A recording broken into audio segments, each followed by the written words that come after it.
would you like to get into a little battle of content? Little championship? Content championship. Little fight? Little scrap? And this week I've actually seen both of these. Yeah, same. It's crazy. This is a brutal one, by the way. Yeah, you've made this hard. Yeah. I'm going to be honest, you've made this hard this week. My job is always to make it hard for you. What? Moving on. Where's my bonk button when I need it? Bonk. Dark Knight Rises versus Harry Potter and the Prisoner of Azkaban. Juicy. You've films. really picked a couple of like strong fandoms to pit against each other here. The problem. One of these was your selection. Well, I know, yeah, but you chose who to go against who. Oh yeah, no, you gave me your selections, and I went through and found something equally as good as, which is why, like for X-Men Origins Wolverine, I chose Batman and Robin 1997. It was about choosing something that's comparable, so that we don't get blowouts. Except for Roberts. Well, no, because I chose something you haven't seen. Like you chose something I hadn't seen. It was still comparable. I know. Right, personal relevance. Well, personal relevance, how it has aged, rewatchability, story, acting, and cinematography. 6 categories, and we'll figure out which we feel comes out on top. Go on then. So, what your personal relevance is towards The Dark Knight Rises? I've dressed up as Bane for Halloween. No, I mean that is true, but I mean they've both got strong relevance. Like they're both films that I went and saw in cinema. Both are franchises that I do love. It's I think I kind of was like in my little notes. I've kind of put Batman ahead slightly for me, more so because I never read the Harry Potter books. I know. That's still wild to me. I'm just a film watcher. And I don't try to be like, oh, I'm the best Harry Potter fan when I haven't read the books. Like, I'm not trying to trick anybody here. I realize I'm just a film watcher. So, whereas like the Batman one is like the superhero side of things, and it's kind of like the trilogy. You've also never read a Batman comic, though. I have read some Batman comics over the years. I can't name you which because I don't have the memory good enough for that. But I've probably read the same amount for both because I have read a bit of the first Harry Potter book. Fair enough. So, but yeah, I'm like actual words. It's probably about the same. Yeah, I'm like it's kind of even, maybe slightly more Batman for me personally because I'm not like a huge super Harry Potter fan. See, but it's hard. Kind of tricky for me. Yeah. So I said it's the last film in the iconic Nolan trilogy. And it gave us the iconic Tom Hardy Bane performance. Yeah. Which did a lot of good for Bane's identity with the common community. Not as just this big brute, but also as this intelligent, dangerous person. Yep. But Prisoner of Azkaban is the best Harry Potter film by a fucking way. Like it's the best Harry Potter film. Which makes it tricky. So for me, they're probably tied. If anything, Harry Potter might slightly edge it. Which is fair. Purely because I think being the best out of 8 films that are that well loved is fucking impressive. Yeah. It's a tough one in that because for both of us, we grew up when these were coming out, so it's like they both are part of our like childhoods. Yeah. How well is it aged? So I've got both have aged very well, but Harry Potter maybe more so. I've got a bit of a hot take. Oh. For Batman, I put meh. Superhero films from this period overall haven't aged that well, and it's overall the worst film of the Nolan trilogy, in my opinion. I It's think my favorite Begins one. and The Dark Knight are both better, but also because they were early enough, they're now seen as like old cliche and not that inventive, even though at the time they were very inventive. Because, Yeah, and I do blame Marvel for this. We then had such a densely packed schedule for 15 years nearly. yeah, Everyone's just a bit like the films back then all feel very samey. yeah. So I don't think it's aged badly because of the film. I think external factors have caused it to age poorly. I would say the reason I feel like it's somewhat aged well, more so when you look at the DC stuff we've had since, it's still kind of considered some of the better DC films. True. And But does DC being shit for 10 years straight mean it's aged well? it hasn't aged poorly. So, I mean, Oh, you know, I, I don't think it's aged badly. I just don't think no, yeah. it's. Put it I, this way, you know how like there's certain whiskies that they sell and they're like, oh, this is aged 50 years, and that sells like hotcakes, but the one that's 25 years, everyone's like, no, that's garbage. I think it's in its that's garbage phase, and I think in the next 10 years, it will age stupendously. I just think mm, right now we're just kind of like, yeah, come back to me in 10 years. I think it's kind of that. It's aged a little well, but like mainly stayed the same. Whereas I think for Harry Potter is like, as time's gone on, they've become more and more loved by a bigger and bigger audience, Yeah. and especially So Prisoner of Azkaban. yeah, It's this is exactly what I said for Harry Harry Potter. I went solid. Internet got insanely hyped when Netflix announced all the Harry Potter films coming to Netflix, and that's a decade after the last one came out. And Yeah, the internet collectively lost their shit and went, "Let's fucking go, baby! Harry Potter films on Netflix!" Like that's crazy. yeah, and Like yeah. how many British households have you ever been in that don't have all of the Harry Potter films available at the drop of a hat? I mean, how many? There's not many British people that haven't seen all the Harry Potter films, or at least know it. Like that story's like aged, and the fact that like over the years, I would say it's got even bigger in like America and these like it's grown bigger than just like the UK cult classic that it was. That yeah, it's definitely aged the best out of the two. For sure. Rewatchability. Now this is kind of interesting for me because Go on. I'd happily rewatch both. I have no issue rewatching both, but I feel Dark Knight Rises I can happily watch on its own. Like I could happily sit there and like if Dark Knight Rises is on, happily sit there and rewatch it. If someone was like, "Shall we watch Prisoner of Azkaban?" I'd kind of be like, "Well, can we not start on the first one?" Because I haven't like I'd want to watch them all if that makes sense. I'd like This is I feel like this I'd is really funny because I'm the complete opposite to you. I will oh happily sit down and watch any Harry Potter film. I will only watch the Batman if I'm binging all three. see I'm that's wild because to me it's like and maybe this is because I haven't really rewatched many of the Harry Potter films. Like a lot of them I've only ever seen once. And So it's like I just because I need that refresher, I'm like, well no, I'd have to sit and watch them all. let's just be completely clear here because I do have a huge personal bias. I Mhm. live spitting distance from the studio tour Yep. and where it was filmed. My girlfriend works at the tour. Yep. I've gone round the tour 8 or 9 times. Too many times.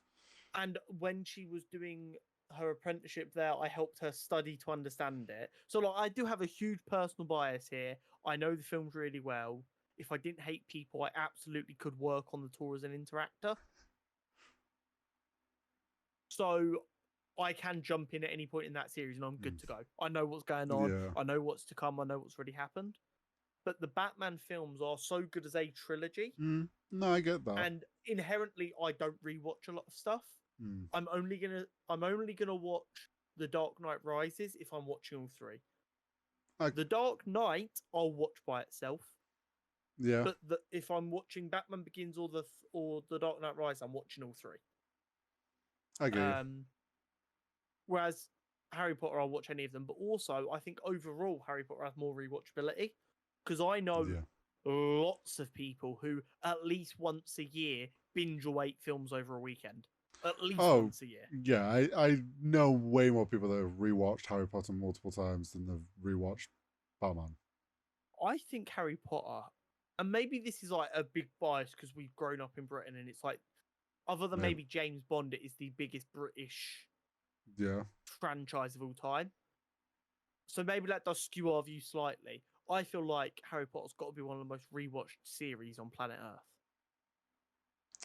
Yeah, I would say. I can't think of anything else that's 8 films and that many hours that gets rewatched as much. The only other thing I can think that gets rewatched is like certain TV shows that people binge through, like Friends and stuff like that. But like film wise, I can't. Like the only other time I hear about people doing like marathons through stuff is Star Wars. But even then, that's so big now; it's not as easily done. No, I can't. Harry Potter at 8 films really was the perfect length because you can do that easily in a weekend. Yeah, it is actually like the perfect. Yeah, I think runtime of all of them included is like 24 hours, which over a 48-hour weekend is perfect because it's just 2 12-hour days of you chilling on a sofa, eating crap, and doing nothing. So, for the first 3 categories, just recap. So, personal relevance, you slightly lent Harry Potter. Yeah, but I'd be happy to give it as a tie. And I'm Batman, so we'll call it a tie. How well it's aged, we both agreed Harry Potter aged better. Yeah. And then rewatchability, we're the complete opposite of each other, so that's a tie. Yeah. But personal rewatchability, we're the complete opposite, but we agree overall more people rewatch Harry Potter. Yeah, but this is about us. I don't care about other people. Okay, so we're saying it's probably 1-0 Harry Potter at the minute. Yeah. But on the one where Harry Potter did win, it smoked Batman. Oh, yeah. And I feel like it's about to win again. Story. The Christopher Nolan Batman films are phenomenal. They are now, bearing in mind they are like a decade old, and the amount of comic book movies we've had since, it is still a top 3 comic book movie trilogy. Yes. Which is fucking impressive, and it deserves its plaudits. Hats off to Christopher Nolan, Christian Bale, everyone involved. Well done. The Dark Knight Rises is the weakest film of the 3. It's the one I enjoy the least, but I think even story-wise, it is the weakest of the 3. See, I would probably put it close second after the second one for me. But it's like, no, I agree with you. It's one of the top 3 trilogies.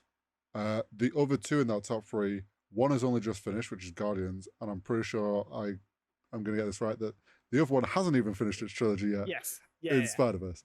So it's so, I mean, technically it's second right now, but I am so confident that Beyond will not miss that I'm already giving it the crown. Yes. So it's up there, don't get us wrong. But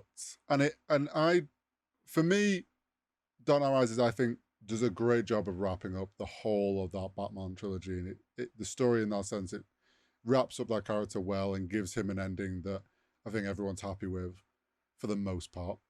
But then it's Harry Potter. It's Harry Potter. It's 8 films. It's a huge story. It's kind of hard to be a better story. Like, it's from books that are award winning. Yeah. Like, I put it this way. This story is still beloved despite J.K. Rowling doing everything possible to alienate the younger audiences, and they still can't help but fall in love with it. The story is so good that people can take it from the writer. Yes. So I don't think in good faith I can give it to Batman. No. Even I just have Harry Potter takes it. No. I think Harry Potter just takes it. And it's like, in Prisoner of Azkaban, I think, like, you said it's the best in your opinion. And I think it's one of the better books that people as well have enjoyed. Yeah, maybe. It's right up there. Goblet of Fire as a book is the best book. Worst film, which will never not infuriate me. But Prisoner of Azkaban for a lot of people is like a top 3 book as well. So, like, the story, So, that speaks for itself. Acting. It's really, really rough. This is really, really rough out here. Because Harry Potter's stacked with Yeah. some incredible actors and actresses. But every time I think about Harry Potter and I look at the cast again, I'm like, Jesus Christ. Bearing in mind the first one was never supposed to be a blockbuster. No. Like, again, going back to my knowledge, and anyone who's ever been to the studio tour, one of the first things that you get told while doing the tour is the publisher, sorry, not the publisher, the person who took the book and made it into a film was hoping it would be a decent sized British film. Mm-hmm. They never thought it would even make it really internationally. Yeah, they thought it was just like a British loved story. Yeah. They were like, this could do quite well in Britain from a British book that is doing quite well. Yep. The cast they got for this is all-time great cast. And I'm not even talking about the 3 main characters in Ron, Hermione, and Harry. Like, top to bottom, phenomenal casting. From day dot. Not even like after like the second or third when like other actors would be like, oh, this is going places, I can hop in on this. From day dot, they were on point with the casting. And as a result, the acting was great. Maggie Smith. Yeah. The GOAT. Alan Rickman. Yeah. You can't go, like, there's so many top tier actors and actresses in that film from, like you say, from day one. Because the book was so well loved by a lot of their kids or grandkids. So they knew about it and they're like, oh yeah, I'm on board. Yeah. But it is tough because Batman is also perfect casting. This is what I was about to say. Batman, I think we're both similarly agreeing that Christian Bale is one of the best, if not the best, Batman castings. He's definitely right up there, yeah. We have Tom Hardy as Bane, which was an incredible cast. Literally, if Tom Hardy could have just been 6 inches taller, it would have been impossible to ever come up with a better casting. Like, Commissioner Gordon why am I forgetting his name? Gary Oldman. Also in Harry Potter. yeah. So, and a great casting. Michael Caine. Yeah. Morgan Freeman. It's so difficult. They've both got incredible casts. Are you ready for my only knock on either of them? Go on. The actress who played Talia al Ghul in Batman. Yeah. I did not enjoy. Now, I do think that's partially due to the way Talia al Ghul was written in that film. Yeah, it was a bit weird. But I can't say for sure whether it was the script or the acting that was the problem. But I did not like Talia in that film. Fair. And that is my only knock on either of them.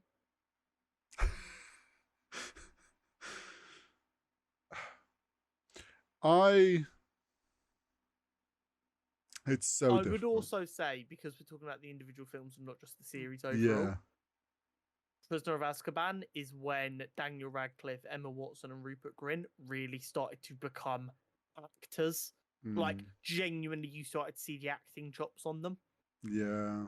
In the first 2 films, you'd have a bit of an easier time convincing me the acting wasn't as good because they were a bit younger.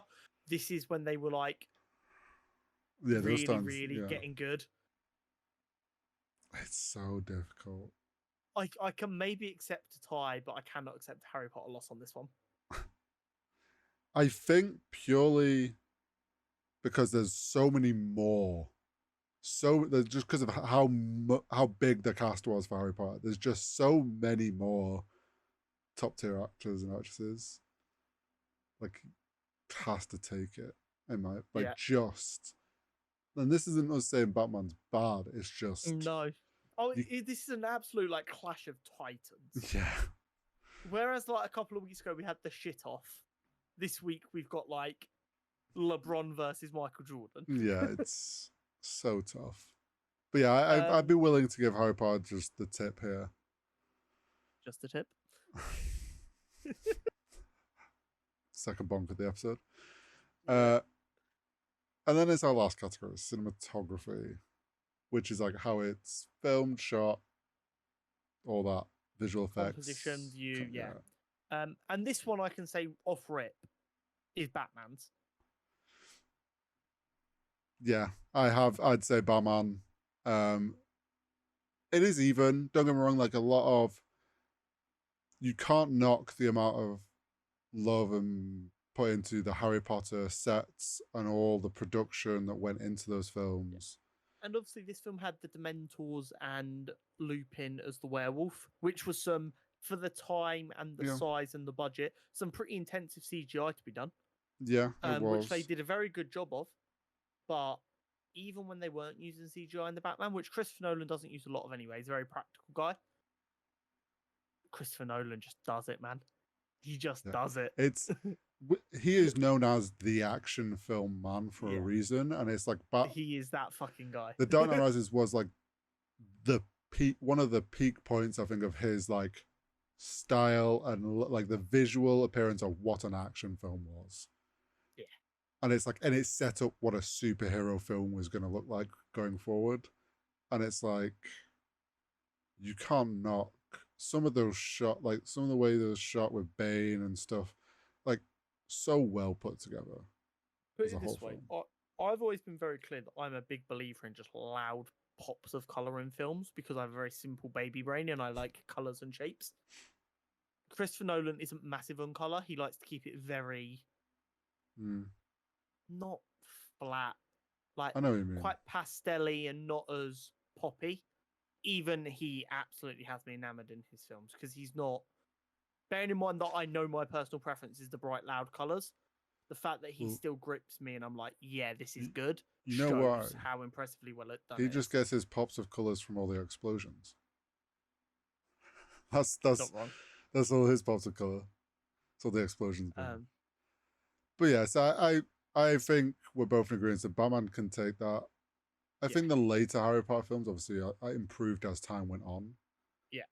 And they were I think this was good. The beginning of that turn in Harry Potter because they had to worry about Dementors and stuff, yeah. which like is a lot of more than in the previous films they'd had to really, really worry about. And there was less stuff they could hide in dark corners like they could with the spiders and the centaurs and stuff in the first two films. Yeah. But it just isn't quite the same level. A film, what is it? A British film in what year was Prisoner of Azkaban? 2005, maybe? 2004.